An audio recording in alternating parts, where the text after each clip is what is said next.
Welcome back to Behind the Caution Tape. I'm your host, CrashLit. There was a lot going on with USC last week and a lot coming up with Trojan sports this week, so let's get into all of it. Before we do, I do want to talk about what happened with Mark Sanchez over the weekend. Sanchez is a USC football alum, former NFL quarterback, and currently works for Fox Sports as an NFL broadcaster. Over the weekend, many of you probably saw that Sanchez was stabbed multiple times in Indianapolis in the early hours of Saturday morning local time around 12:30. Turns out the reason he had those was due to being getting into a fight pretty much with a 69-year-old grease truck driver in a hotel alley. Sanchez was reportedly upset that the truck was blocking the alley and was drunk, and he had started a physical fight with the guy and gave the guy a facial laceration. And the guy was so scared that he pepper sprayed Sanchez before pulling out a knife and stabbing him, thinking he was in a life or death situation. Keep in mind that this guy's 69 years old and is a truck driver, so probably nowhere near the same shape as Sanchez. And initially I thought, yikes, it's pretty gnarly. But as more information came out, it just seems like it's getting worse for Sanchez, especially because he was initially charged with 3 misdemeanors: battery resulting in injury, unauthorized entry of a motor vehicle, and public intoxication. However, earlier today, the prosecutor of Marion County in Indiana reported at a news conference that he has been charged with a level 5 felony of battery involving serious bodily injury, which could result, according to the prosecutor Ryan Mears, in 1 to 6 years in prison. And that especially does not look good for Mark Sanchez. And I think it sounds like he's got a hearing scheduled tomorrow. And I'm not sure. And it seems like just with the information that has been coming out over the last 2 days, it just seems like this is not going to end well for Sanchez. So just wanted to talk about that since that was some pretty noteworthy news over the weekend. But now let's move to USC football, who is coming off of their off week. They are still unranked, with it sitting at a 4-1 overall record, 2-1 in Big Ten conference play. And over the week, Jaden Mayava was named to the Maxwell Award watch list, which goes to College Football Player of the Year on Thursday. And then a day later, long snapper Hank Pepper was named a William V. Campbell Trophy semifinalist, which goes to the player with all-around performance in academics, leadership, and on the football field. So USC now will host 20th ranked Michigan on Saturday at the Coliseum, coming off their bye. So the Wolverines, actually Michigan jumped up to 15th, pardon me. That was last week's ranking. So Michigan now 15th in the country, sits at 4-1 overall, 2-0 in Big Ten play. USC will host the Wolverines on 4:30 p.m. on NBC. It is a sold-out game, and I think it's going to have a lot of big implications for USC. So, obviously, there's just, a lot riding on this game. There's obviously USC needs a win after just having that tough week against Illinois tough game against Illinois a couple weeks back. And pretty much USC just needs to figure out how to just get back in the win column. Michigan's coming off win against Wisconsin, which was close in the first half, but they pulled away in the second half. Sharon Moore's now in his second game back from suspension. They have Bryce Underwood, who's one of the highest paid players in college football at QB. So USC hopefully should have Elijah Page and Jacoby Lane back, but Killian O'Connor is still going to be out for, it sounds like, at least another 2 games, which means Jeanre Reed is going to step in at center. He's going to need to be much more disciplined.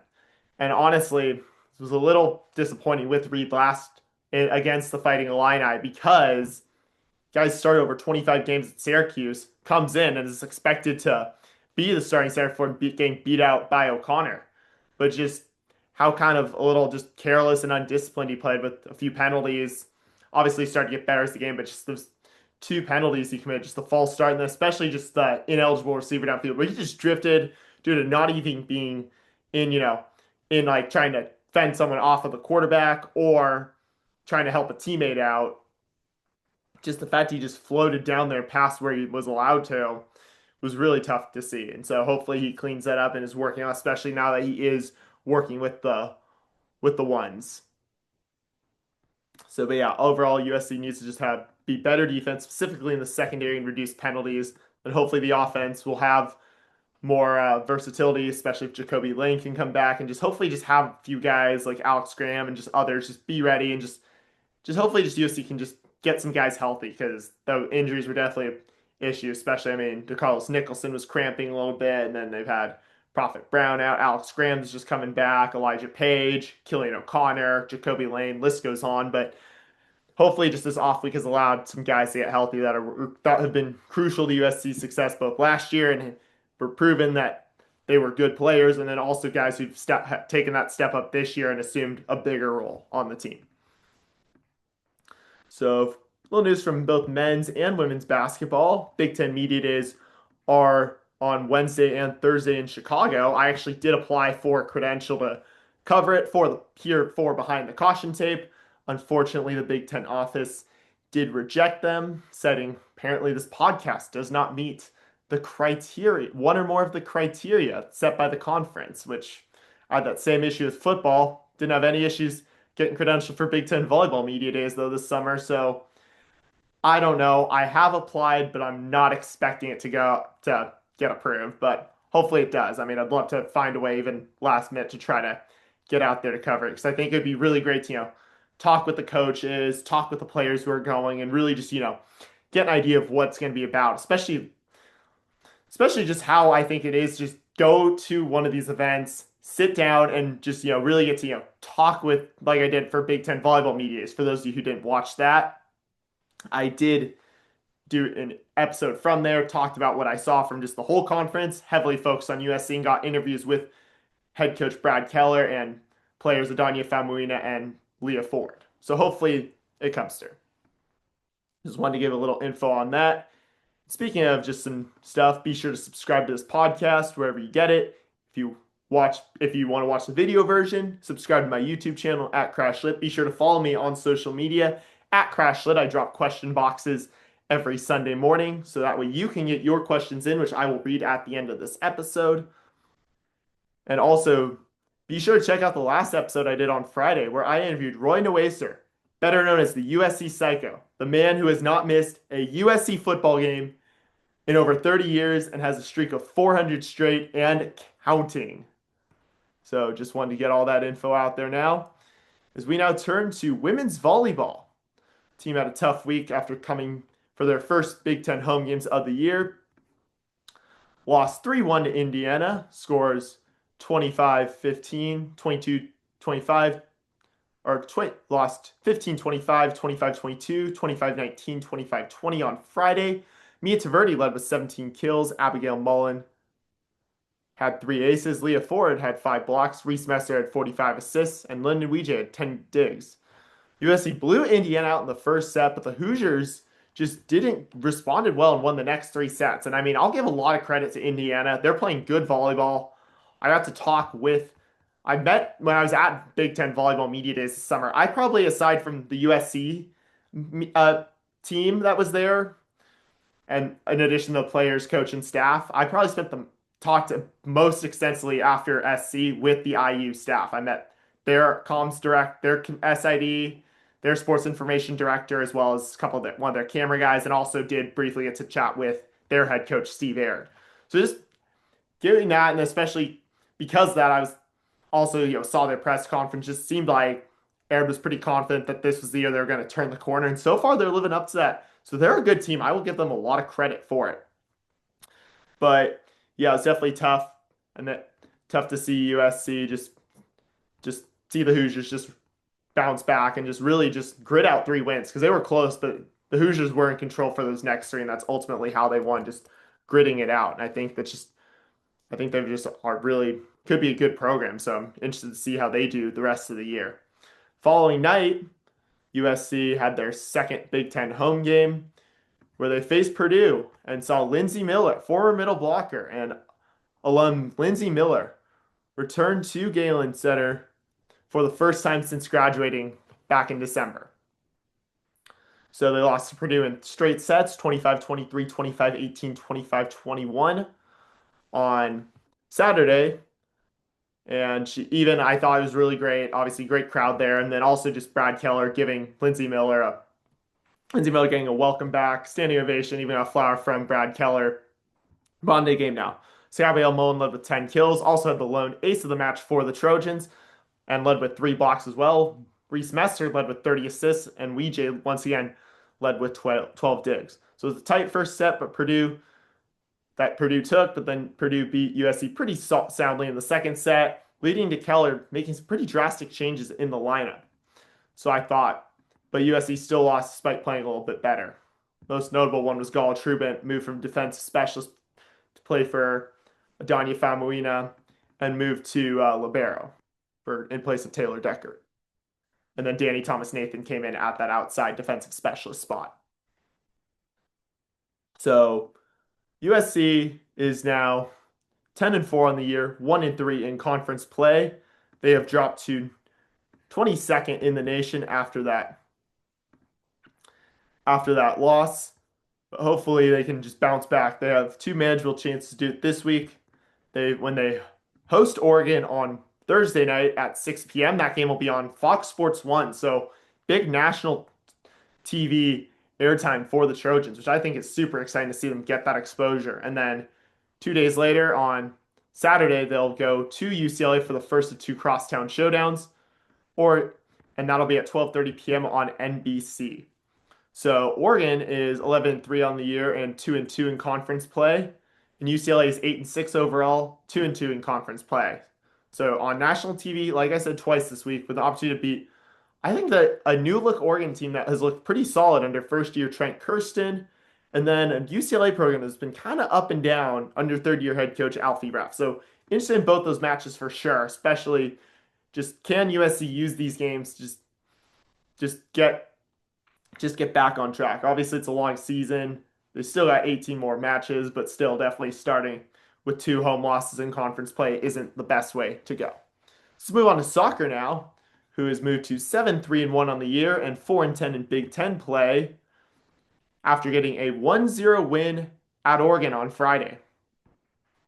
So it was a really defensive game, but in the 86th minute, Jaden Anderson got what would be the game-winning goal on an assist from Allison, who threw it in from the sideline, and Anderson got it and just got it towards the top of the area and just fired it into the net from 20 yards out. Bella Gruss had 4 saves in goal. So yeah, like I said, it was really just brutal, tough game for sure, but credit to USC for finding a way to win. And for her efforts, Jaden Anderson was named the woman of the match. So USC now goes back on the road. They'll go to Minnesota, who on Thursday at 5 p.m. Pacific time. That'll be on Big Ten Plus. And then they'll play at Wisconsin on Sunday at 10 a.m. also on Big Ten Plus. So the Golden Gophers are 5-6-1 overall and 1-4-1 in Big Ten play. And the Badgers are 9-3-1 overall and 3-2-1 in conference play. So USC has momentum right now, needs to take advantage of putting away a struggling Minnesota team before focusing on a solid Wisconsin team into what could be 2 tough road games. So men's water polo held at number 3 after last week and likely to stay there in my estimation based on their results. They are now 13-2 on the year and 1-1 in MPSF play as they started that on the road this week. So on Saturday, they won 10-4 at number 4 Stanford. Jack Vort, Andrej Grigorevich, and Mihailo Vukazic had 3 goals each, and Bernardo Herzer had 13 saves in the cage and played the whole game. CSC outscored the Cardinal 3-0 in the first quarter and held on as the teams played pretty evenly matched the rest of the game. And then a day later, USC lost 13-11 at number 2 Cal, with Vukazic leading with 3 goals, and Charles Mills getting the start and playing the whole game and having 11 saves. So it was blow for blow the whole game, but USC was just never able to take the lead and ultimately came up a couple goals short. So USC has a week off from action before hosting Princeton on October 14th. That game you can watch on overnight.com. So USC can rest up for a matchup against the Tigers before resuming MPSF play. So men's golf is heading into the Trinity Forest Invitational hosted by SMU, and that started yesterday and will continue through tomorrow. So it's the third term of the year, coming off that third place finish in Albuquerque in the William H. Tucker Intercollegiate. USC ran out a starting lineup of Nicholas Dominguez, Antonio Safa, Jaden Dumdamava, Jack Buchanan, and Luke Stock. So currently, after one day of action, USC is tied in first place with Baylor of the 16 schools competing at 9 under par, 279 total score. And the individual scores are Buchanan's in sixth place with 4 under par, 68 total. In tied seventh is Stock, 3 under par, 69 total score. Tied 18th are Dumdamava and Dominguez in with 1 under par, 71 total score. And in tied 75th is Safa with 5 over par, 77 total score. So action continues today and tomorrow. We'll bring updates on that next week. So swim and dive opens their season with the USC Invitational tomorrow or on Friday, and it'll run through Saturday at Watang, so you can watch that on the Big Ten Plus, and then we'll have updates on the results next week. So men's tennis has the SoCal Intercollegiate Championships coming up from Thursday through Sunday, and I'll have I'll bring you an update on results next week for that. Women's tennis took part in the Rancho Santa Fe ITF 50K from September 29th through October 5th. And haven't found results. If I do, I'll definitely update on that. With freshman Krisha Mahendran being named Big Ten Co-Freshman of the Week. And it comes from her efforts in the UTSA SoCal Intercollegiate Championships and went 8-0 combined both singles and doubles and reached championship final. And then reached the championship final along with USC freshman Eugenia Zuzova and split the singles title. So cross country. And then up next for women's tennis,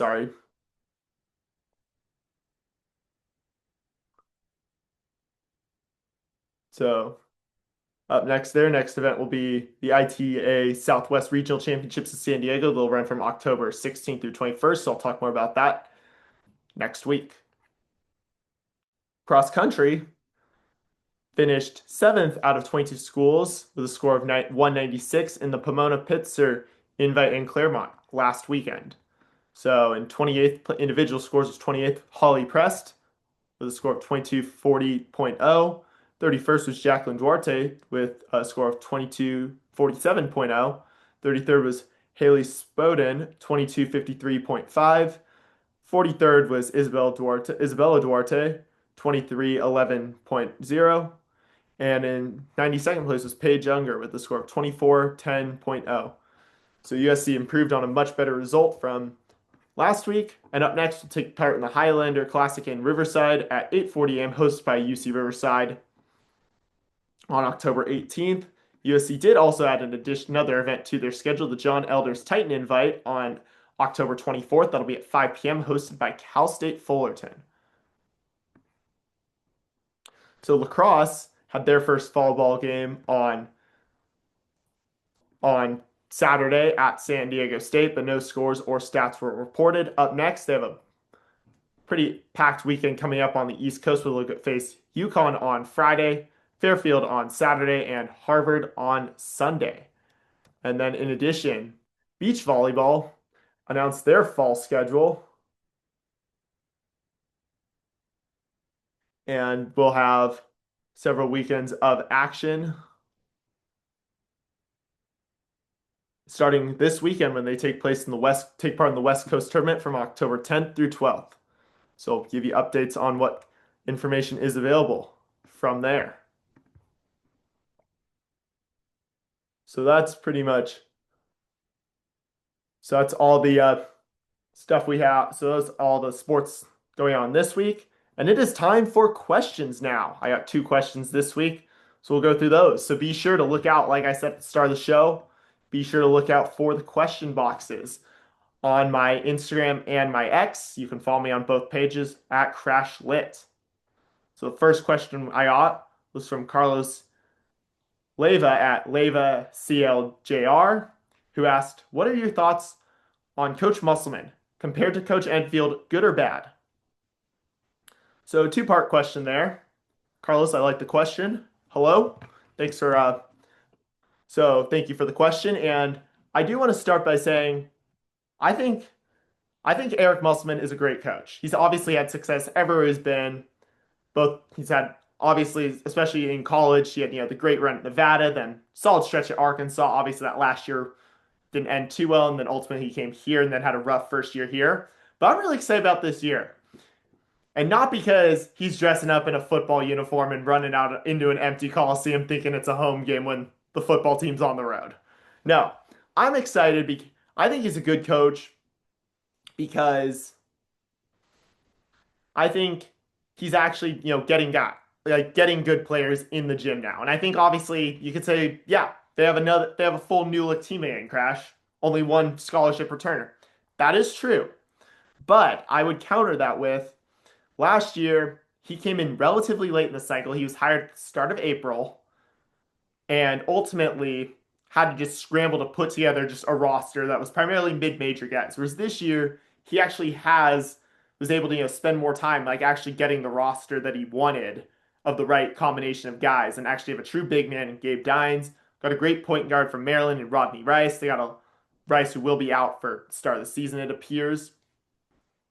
And then also getting Elijah Arenas. Obviously, Arenas is going to be out this year, but still, just the fact he's able to now get these guys, and I think has now established himself in Southern California, here in Los Angeles, I think is really going to help the team. So I think we're going to see this team improve. And then to answer the second part of your question, compared to Andy Enfield, I mean, I think that USC has more potential under Musselman than under Enfield. That being said, though, you have to look at what Andy Enfield did when he was here. Because I think, obviously, that final year under Enfield was definitely a tough year. There's no denying that. That 15-18 year, they had Isaiah Collier, they had Kobe Johnson, Boogie Ellis. Thought they had all the ingredients to really, contend for the Pac-12 title, contend to go deep in March Madness. We thought they had the pieces there, and then obviously that season did fall apart.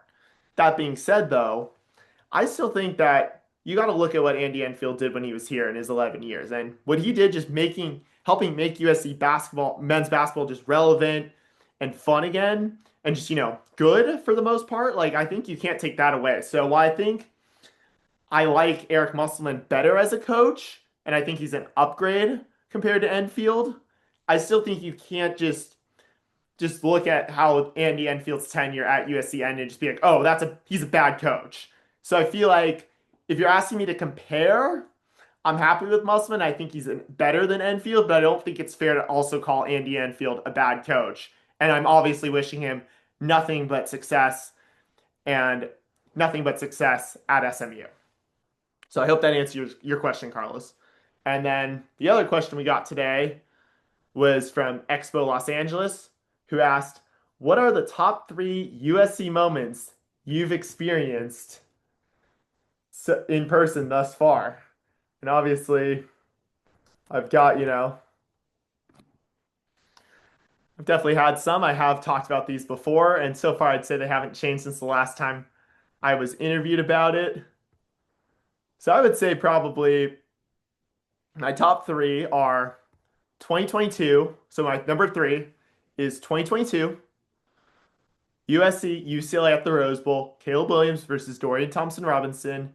USC beats UCLA 48-45 to ultimately get to the ultimately claim a spot in the Pac-12 championship in Vegas 2 weeks later, which I would go to. Obviously, that was definitely tough seeing that, but it just really made that season was so much fun. It's the most fun I'd had at a football season, and it was just so much fun to just see the team just do so well and beat UCLA and just ultimately make it seem like that USC was back, that everything was going to be great, and that all we had to do was just beat Notre Dame and then beat Utah, and we were going to the CFP. So that stands out as my number three memory. Number two was USC UCLA women's basketball last year at Galen Center. That one was so satisfying, especially because I got to be courtside. Shout out Woohoo Sue for inviting me up to hang out with her for the game. So I had a courtside seat seeing USC beat UCLA and just really solidify themselves as just getting a really great win, especially. And just it was just such a fun game. Just sold out arena, so many celebrities, Cheryl Miller. My parents even showed up and were sitting courtside. So it was just a lot of fun. Just the atmosphere is just something I'll just never forget, especially when the team just celebrated. Being right next to the team along the baseline just was so exciting. So it was really, that was another fun one. And then the next one was not even a month, then the ultimate one. Number one, USC at UCLA women's basketball. I think it was March 1st, 2025, when the Trojans beat UCLA to claim the Big Ten title. That was so fun because USC just dominated that game. And then ultimately, as it kind of became clear who was going to win that one, just seeing the UCLA fans just run for the exits. All the USC fans stayed behind and then just congregated behind the bench to celebrate with the team. And then my parents came to that one too. Got to, chat with a couple of players, chat with Wendell Farrow, wishing him nothing but the best of luck at South Carolina now. But just all those, that was just so great to see them hoist the trophy and then just get to celebrate and just really just take that moment in and just be a witness to see USC win another conference title. It's always whenever there's a conference title on the line and you get to be in person and a witness, that's always so exciting. So other notable memories was when USC won the Pac-12 title against Stanford in the Las Vegas my junior year, so 2024, and then the soccer title at Dignity Health Sports Park my senior year. So just memories like that are the ones that really stick with me. So that one was just so exciting, especially when they're over UCLA too. We always got to go force down on them. So those are the questions for today. Like I said, be sure to take advantage of the question box if you want to know something about USC athletics. That's why I have it, Trojan family. I want to try to answer the questions that you guys have that's on your minds. What do you want to know? So that's why I started introducing this question segment. I was really excited to get two really good questions, I think, this week. So thank you both to Carlos Leyva and Expo Los Angeles. So last week I went 0-2 at the two games I went to. They were both the volleyball matches against Indiana and Purdue. So that puts me so I'm now 7-3 at women's volleyball this year. And I am 13-4-1 on this school year and 324, 123-1 all time. Right now, as it stands, assuming everything works out my schedule, I plan to be at the volleyball match against Oregon on Thursday night. And then, of course, I'll be back at the Coliseum on Saturday for the showdown with Michigan. So if you want to see me at a game, feel free to come. Definitely have to talk football, talk any USC sports. Hear your thoughts. So that's pretty much all we got. Be sure to follow me on social media at CrashLit. Be sure to subscribe to this podcast wherever you listen. We should be everywhere. If not, message me. I'll try to see what I can do about it. Also, if you're into video versions, be sure to subscribe to my YouTube channel at CrashLit. So thanks again, everybody who's been tuning in. It's been so fun. Check out my interview with Roy Noaser. I had a great time asking about just what he's seen over the years, getting to be a witness to USC's national championships, all that stuff. So it's just been really fun. It was a great interview. I'm definitely trying to schedule a few more. I'll keep y'all posted on it. That's why you should follow me on the socials. And I'll see y'all next week. Fight on.